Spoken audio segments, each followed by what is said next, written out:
Hey guys, thanks for joining us for another episode of Maiden Voyage. Today we're going to be talking about the importance of continuing education and always maintaining that growth mindset.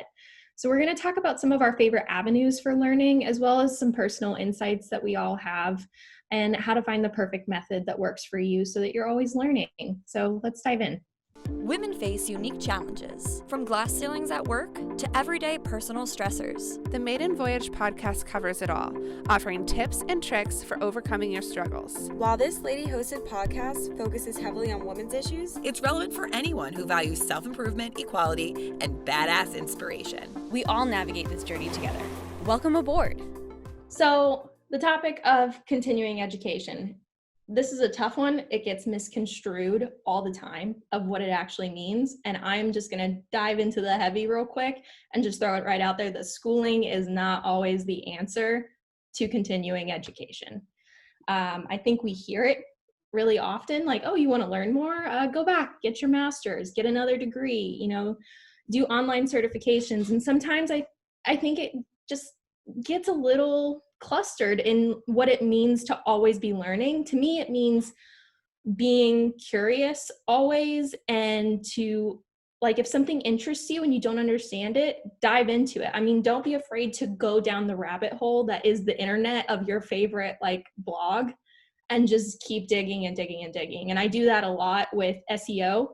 I do that in particular whenever I'm using particular marketing tools and getting the hang of using a new tool. And if there's a particular feature that's on the tool that I don't understand, I am going to be scouring the internet to find out exactly what that is, how it can help me, and basically work backwards to get back to the core competency of what it is. So staying curious and always keeping your mind going is super important. And that actually reminds me that, Jen, I know you're always reading something, and I feel like you're going to have something to say about what we should be reading to keep our mind sharp. Yeah, I just feel very strongly in general that reading is an important element that everyone should try to integrate into their life. Even if they're not necessarily like a book reader, you could listen to a podcast, or you could listen to a ebook or something like that, to kind of scratch that itch.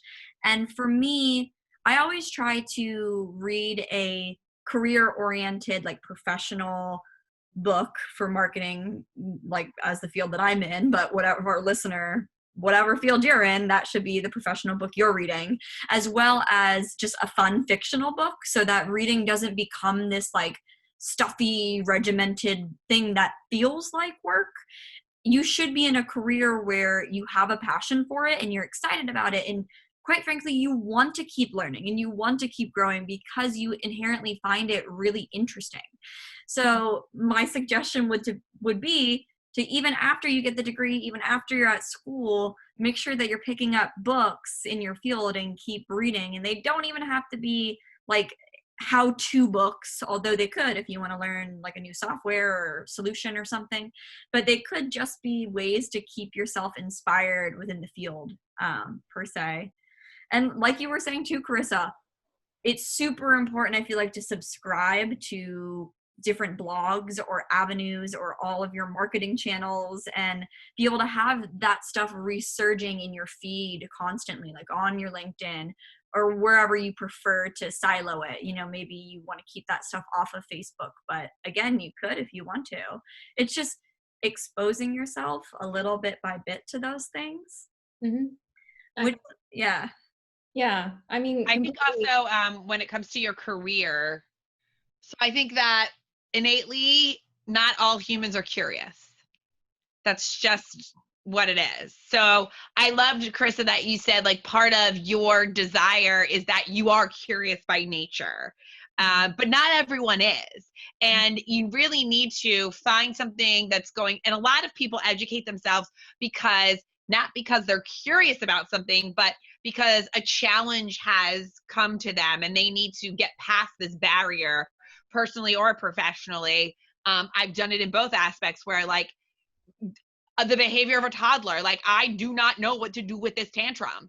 I'm going to read a blog about it or a book about it. I'm going to educate myself to make a better, wiser decision as a parent that was influenced by education and not emotion. So, I think there's that part of it is like, not everyone's going to be curious. And Jen, I agree with you that reading is really important. And I don't like to read about, I've been a career salesperson. I've been in sales over 15 years. I don't like to read sales books. Like, I don't find a ton of value in reading a sales book, but I do find value in reading books about people who I respect in my industry. Not saying a how-to book, but like Seth Godin is a marketing maven, and we all love Seth.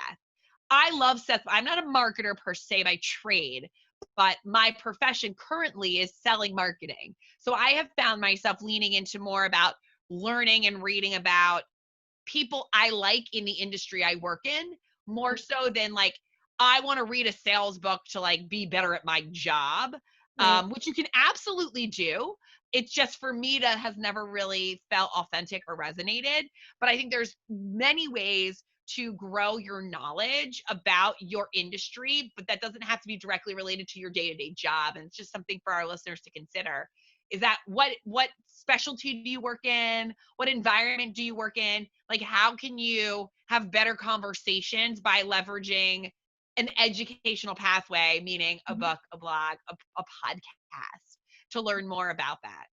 Yeah. And something that I realized that I did a couple of years ago, because I was, in the beginning of my career, I had no clue what I was doing. I was just doing the tasks that were given to me every day, trying to not, get in hot water, working at a software startup. And I realized that the more that I was researching out of necessity, I found those influencers and bloggers that mattered to me, that like fired up a passion and like an interest that I didn't know I had. And that's nuts, right? Like, kind of learning things because you have to get through your job, and you need to be able to have competent conversations and be able to do what's assigned to you.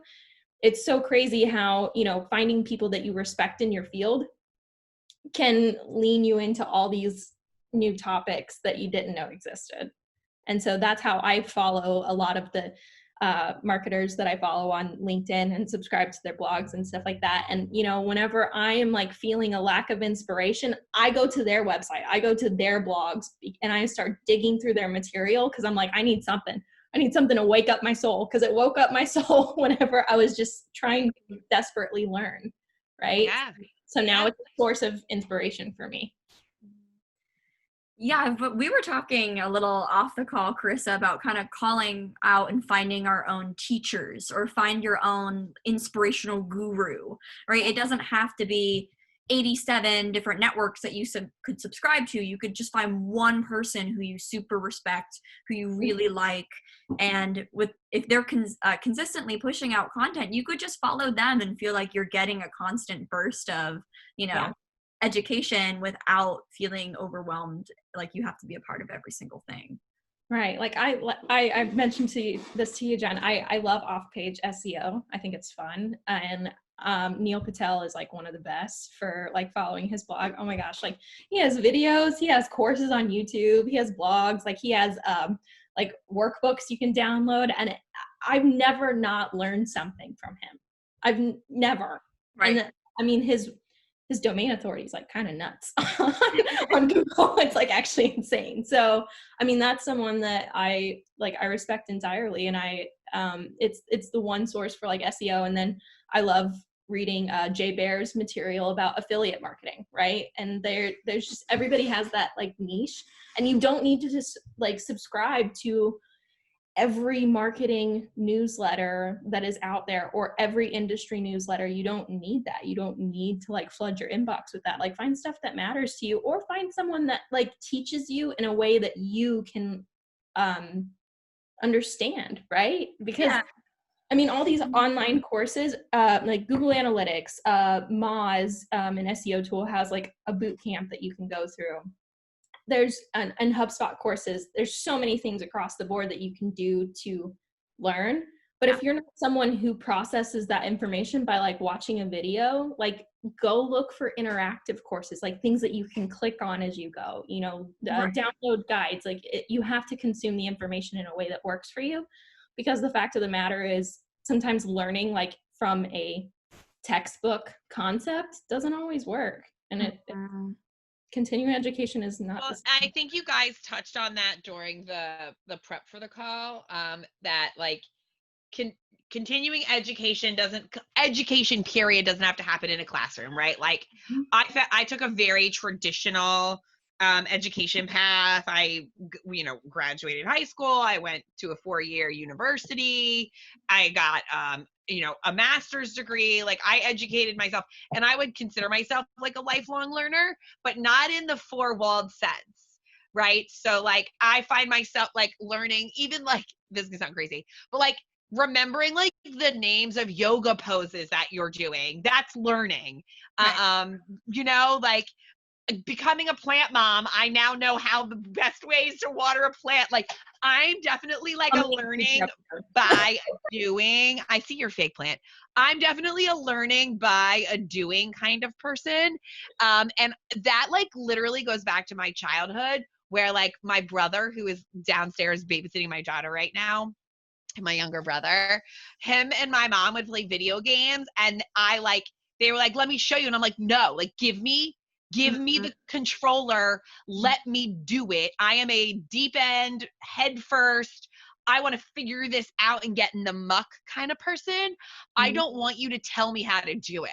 And so I know that my learning style is raw and dirty, and I don't want to sit in 4 walls and figure that out anymore.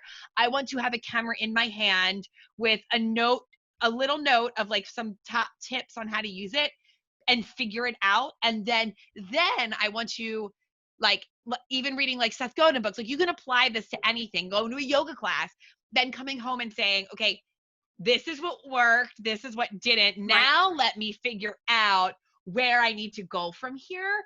I don't want to just do that, like take note.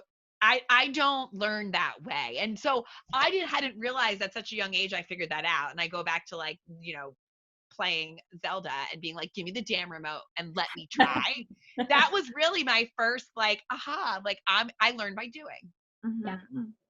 And I think it's important to figure that out as you're an adult, so that you can go to, I want to watch a video, I want to listen to a podcast, I want to read a book. You really need to pinpoint what works best for you and be honest with yourself about that, because there's no bad way to receive new knowledge. Yeah. Well, now I'm curious about how all of us learn. Jen, tell me how you learned. I feel like it depends what I'm doing, but I typically do learn really well with a combination of like visual with writing or typing it out. Like I need to be doing them side by side. And a big thing for me is I need to reflect back on things and almost like study them later in order to retain them. Some people I know have just incredible memories. They hear something once and then a week from now they could say like, oh yeah, it was exactly that. That's not my learning style. I need to capture it, and then I need to visually go back and read it again and reflect on it.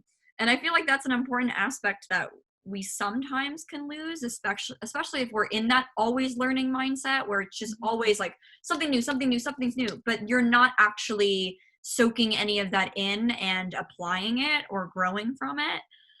So yeah, that's kind of where I stand. Yeah. No, it's interesting. And like, I also have to write things down sometimes, but I figured out my learning process like way too late, like after I had already graduated college. Like there was no saving my test scores, it was all over. But once I started my career, I realized someone could tell me how to do something, it wouldn't matter. Like especially when it came to like, because I've used software so much like in different roles in my career, I've got to stare at that thing, like stare at the dashboard of the software, click around, figure out like where stuff is. Then I'm going to go read the guide on how to accomplish XYZ with, and then I'm going to follow specific instructions on how to do it. And I'm going to write out those instructions so that I have those instructions. And you know what? After I write it, I will never forget it. Yeah. It's interesting. It's convoluted. I don't understand it, but it happened way too late in my life. I like it. You get the lay of the land. You're like, let me get the lay of the land before I start like navigating and figuring out what I want to do. You'll The see planner mentality, it's awful. It flows like that. And we were talking too a little bit earlier about some people they like to learn all at once. So some people will sit down and say, I'm doing this project and I'm going to spend all day on this one task. I'm going to focus exclusively on this, no distractions. Yep. Other people like little bite-size increments. Someone, to use your software example, might say, okay, I'm going to like poke around in here for 5-10 minutes. And then I'm going to step away and like tomorrow I'll come back with fresh eyes and have like a new context of what I need to learn or whatever. And that's another important element that you have to locate about your personality and your style, because if you're trying to force yourself to sit down for 3 hours and do something when you know you work best in 30-minute bursts, it's going to be really hard for you to retain anything and learn. Yeah. So I where the hell's the book? I'm reading this book. Is it right here? Okay, I've been reading it for a while. Called When. Oh. By Daniel H. Pink. And I love him. And Jen, I did a little bit of you. I underlined. Jen's a note taker in her books. I've seen her read. She's a note taker. She already told you. I sat next to her on a plane. I know her life. When you sit next to someone on a plane, you know their life. Like, you know what this, like, you know their life when you sit next to them on a plane. You're like, I see you. Mm-hmm. So this book is amazing. I have been trying to read it for a really long time. I'm not that far into it.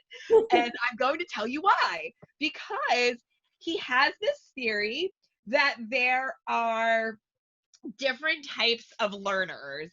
And there are larks, owls, and third birds.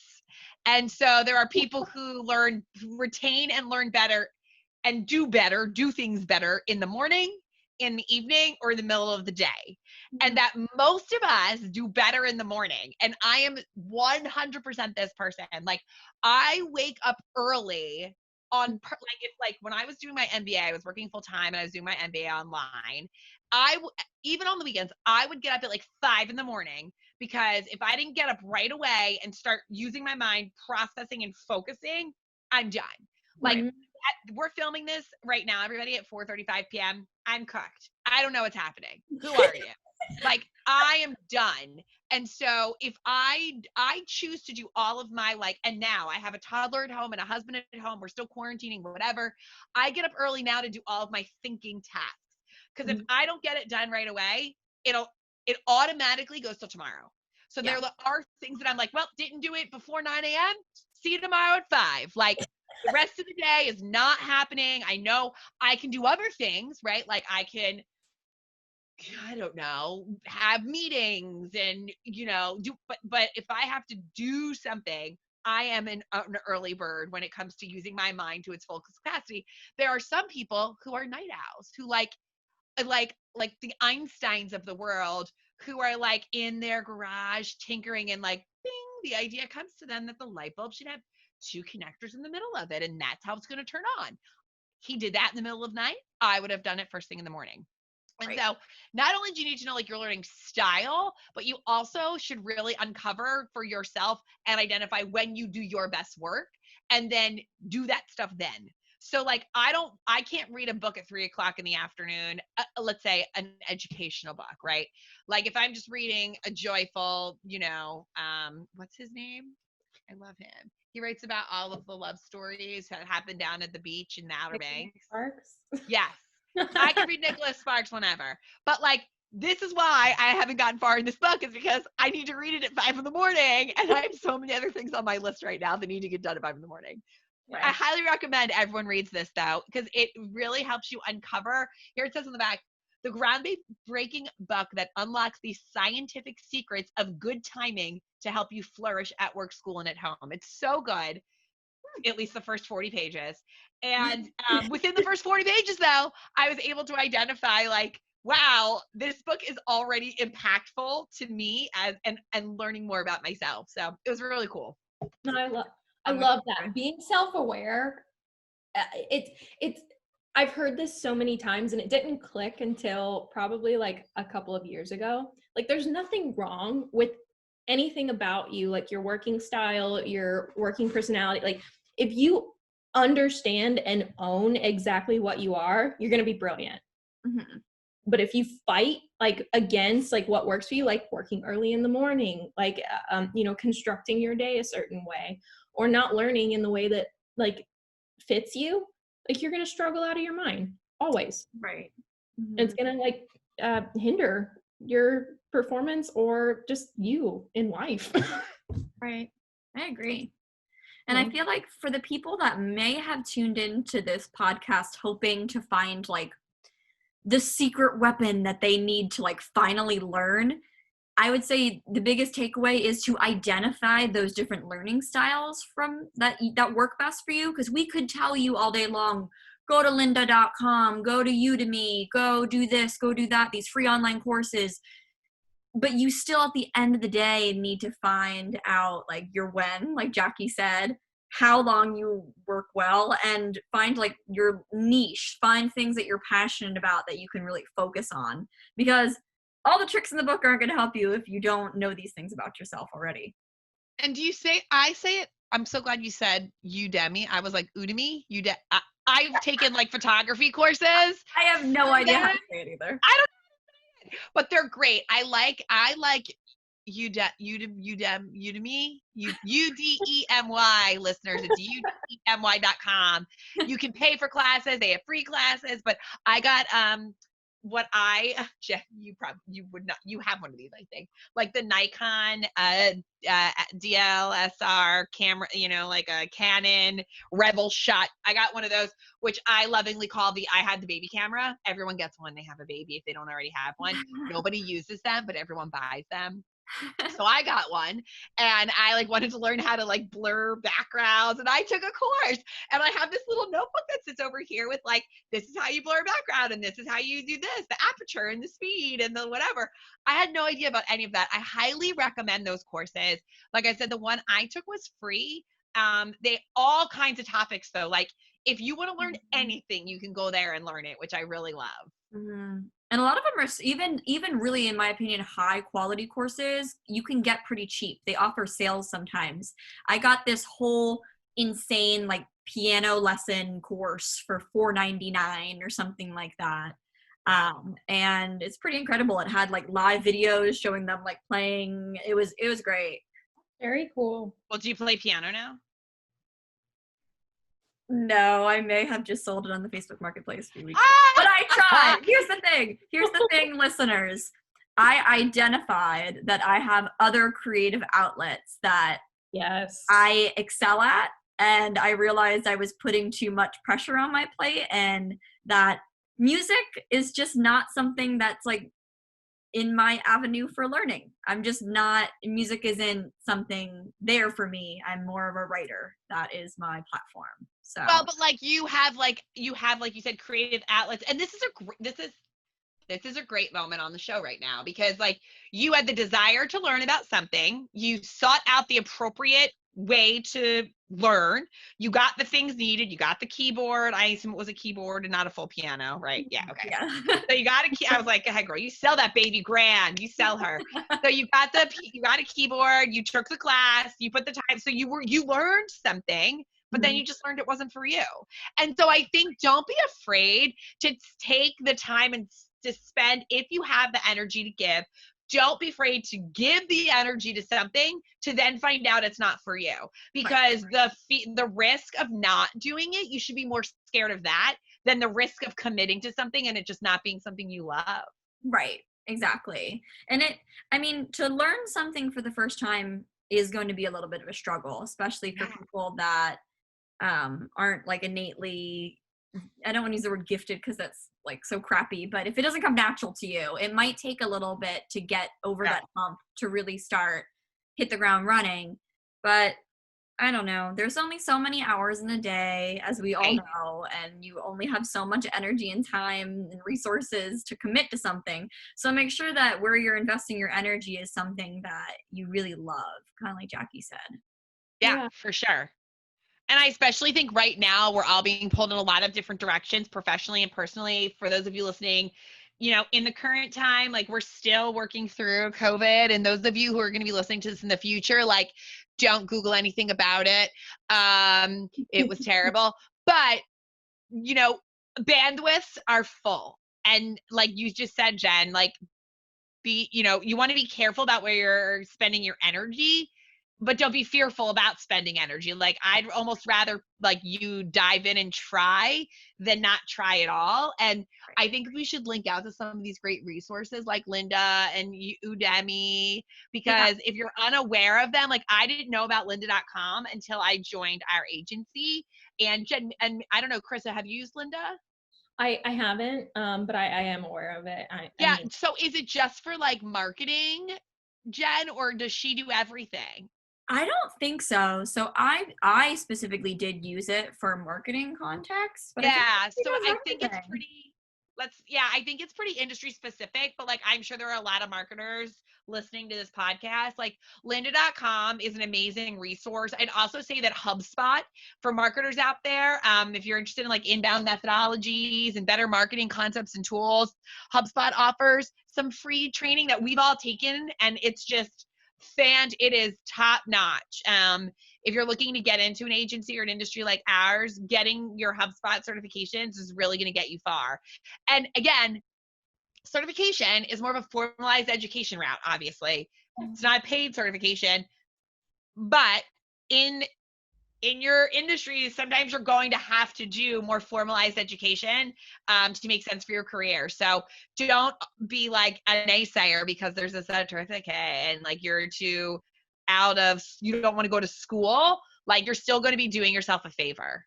Right. Absolutely.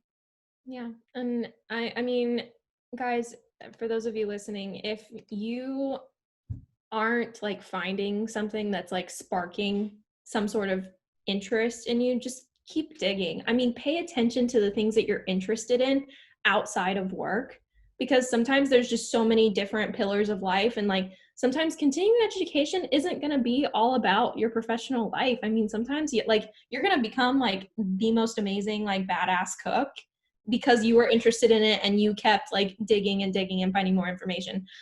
Jen, I know you do book reviews. Like you are like my content queen, and I love everything that you do associated with content, right? Like we find different things that spark joy. And like if it's not professional, like focus on yourself, guys. Like just hone in on something, care about something, and research the hell out of it. Well, that's all we've got today for you guys. Thanks for joining us. Thanks for listening. And please join us. We are going to be talking about plants at some point. I'm going to push for it to be the next episode. Yeah. I'm going to buy a plant. Y'all have a great Are you going to get rid of whatever that plastic thing is next to you? Okay. I told you I'm sending you one in the mail, so you're going to be getting a plant. See, it's a plan.